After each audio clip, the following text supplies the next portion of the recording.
Նարեկ Բաբայան հաջորդ հարցի համար ամեցեք։ Շնորհակալություն տիկին նախարար զեկույցի համար։ Փաստորեն Արթուր Խաչատրյանը դաշնակցականին հատուկ հարիր ձևով կարողացավ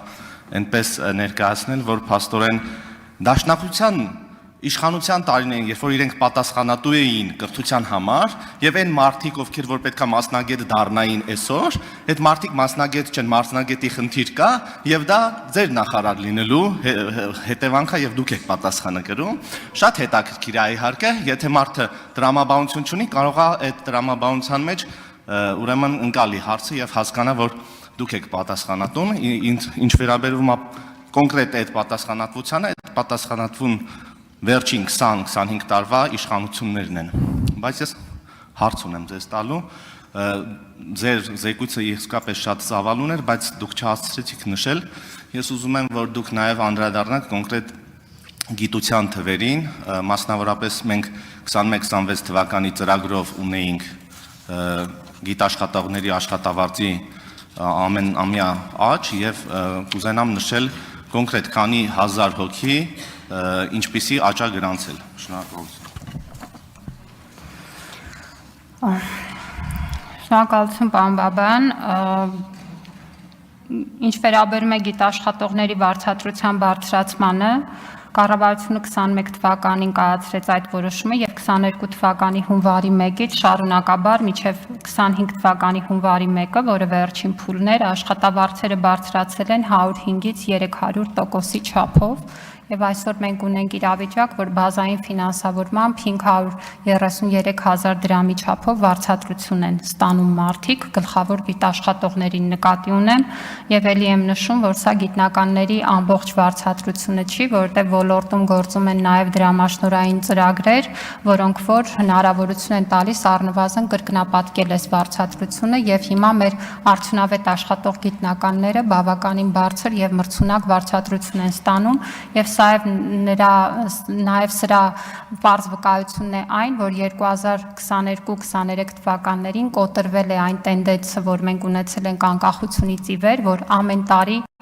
գիտաշխատողների թվի նվազում ենք գրանցել եւ 22-23-ին առաջին անգամ մենք գրանցեցինք նոր գիտնականների մուտք համակարգ եւ դրանք հիմնականում բնականաբար երիտասարդ գիտնականներ են եւ այս տենդենսը շարունակվում է յուրաքանչյուր տարի, սա նշանակում է, որ հիմա մենք ստեղծել ենք մի միջավայր, որտեղ մեր երիտասարդները մտածում են, որ գիտությամբ զբաղվելը իրենց համար թե հեռանկարային է, թե մրցունակ է եւ բոլորովին վերջերս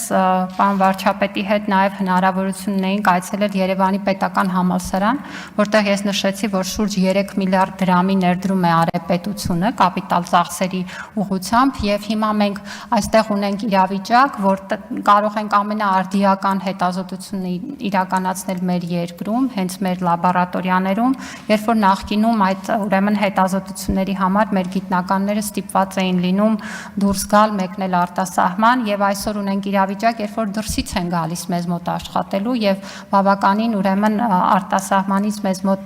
եկող գիտնականներ ունենք, առանձին ծրագրեր են իհարկե սրանք նաեւ մեր կողմից իրականացվող, որտեղ նրանք գալիս են եւ տեղի գիտնականների հետ աշխատում են։ Այսինքն գիտեք, այստեղ ամեն ինչ կարելի է գալ եւ անվանել գեղեցիկ բառեր։ Իսկ գուցե որոշ առումով իրականությունն է այդպիսին դառնում այն աշխատանքի շնորհիվ, որ արվում է, եւ գիտեք, միշտ կարելի է խոսել խնդիրներից ու խնդիրներից պետք է խոսել, բայց առնվազն ազնիվ չի գալ եւ չնկատել են փոփոխությունները, որ արվում են, եւ ես կարծում եմ այսօր ցանկացած գիտական համայնք կարելի է գնալ, հանգիստ մտնել, տալ հարցեր եւ ստանալ պատասխաններ, ու այդ պատասխանները ցույց կտան, որ գիտության ոլորտում երբեք չի արվել այնքան աշխատանք, ինչքան արվել է այս կառավարության օրոք ու գիտության այն մրցունակությունը, որ մենք ունենք, դա հետևողական աշխատանքի ու ջանքի հետևանքն է, մնացած բոլորը կներեք խոսակցություններ են, որոնք գուցե բնական է, որ պիտի տեղի ունենան այս դահլիճում։ Շնորհակալություն։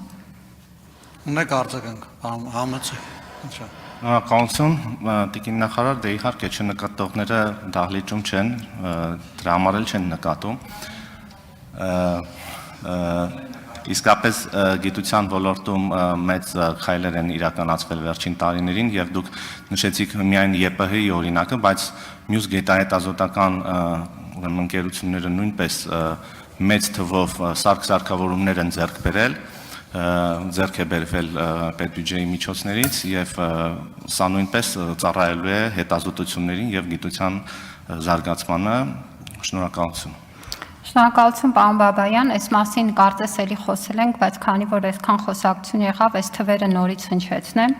որտեվ մեր գիտության մրցունակության շատ կարևոր ցուցանիշը մեր հրապարակումներն են միջազգային գիտատեղեկատվական շտեմարաններում եւ մասնավորապես գիտական հրապարակումների թիվը նախորդ տարի Web of Science գիտատեղեկատվական շտեմարանի տվյալների համաձայն 24-ի տարեսկզբի համար կազմել է 1205, ինչը նախորդ տարվա ցուցանիշը գերազանցում է 40%-ով եւ պատմականորեն գրանցված ամենաբարձր ցուցանիշն է։ Scopus գիտատեղեկատվական շտեմարանում 24-ի տարեսկզբի համար մենք ունեցել ենք 2019 հրապարակում, ինչը 14.39%-ով գերազանցում է նախորդ տարվա ցուցանիշը եւ ելի ամենաբարձր ցուցանիշն է, եւ սա նշանակում է, որ մեր երկրում գիտական հետազոտությունը, որը իրականացվում է, մրցունակ է եւ տեղ է գտնվում միջազգային այս շտեմարաններում, որը նաեւ դրա վառ ապացույցն է։ Շնորհակալություն։ Չմոռանաք հավանել տեսանյութը եւ բաժանորդագրվել Civic AM-ի YouTube-յան էջին։